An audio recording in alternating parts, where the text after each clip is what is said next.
ইরানের সর্বোচ্চ নেতা আয়াতুল্লাহ আলী খামেনি হত্যার পরও তেহরান সহ বিভিন্ন এলাকায় যুক্তরাষ্ট্র ও ইসরায়েলের হামলা অব্যাহত রয়েছে।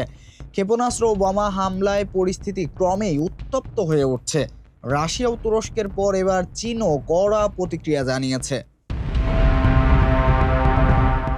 এ পরিস্থিতিতে আন্তর্জাতিক অঙ্গনে প্রতিক্রিয়া বাড়ছে। রোববার এক বিবৃতিতে চীনের পররাষ্ট্র মন্ত্রণালয় সব পক্ষকে সংযত থাকার আহ্বান জানিয়ে অবিলম্বে সামরিক অভিযান বন্ধের দাবি জানায়। বিবৃতিতে আরও বলা হয়, যুক্তরাষ্ট্র ও ইসরায়েলের সামরিক পদক্ষেপ ইরানের সার্বভৌমত্ব ও নিরাপত্তার গুরুতর লঙ্ঘন এবং জাতিসংঘ সনদের নীতি ও আন্তর্জাতিক সম্পর্কের মৌলিক নিয়মের পরিপন্থী।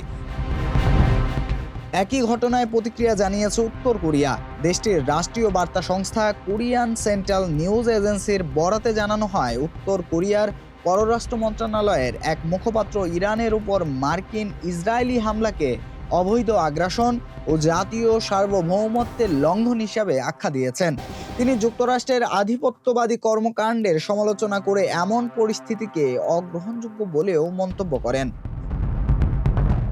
এদিকে রাশিয়ার প্রেসিডেন্ট ভ্লাদিমির পুতিন ইরানের সর্বোচ্চ নেতা ও তার পরিবারের সদস্যদের হত্যাকাণ্ডের তীব্র নিন্দা জানিয়েছেন। তিনি এই ঘটনাকে নিষ্ঠুর উল্লেখ করে আন্তর্জাতিক আইনের চরম লঙ্ঘন বলে মন্তব্য করেন। ক্রমবর্ধমান এই উত্তেজনায় মধ্যপ্রাচ্য পরিস্থিতি আরও অস্থিতিশীল হয়ে উঠতে পারে বলে আশঙ্কা করছেন বিশ্লেষকরা।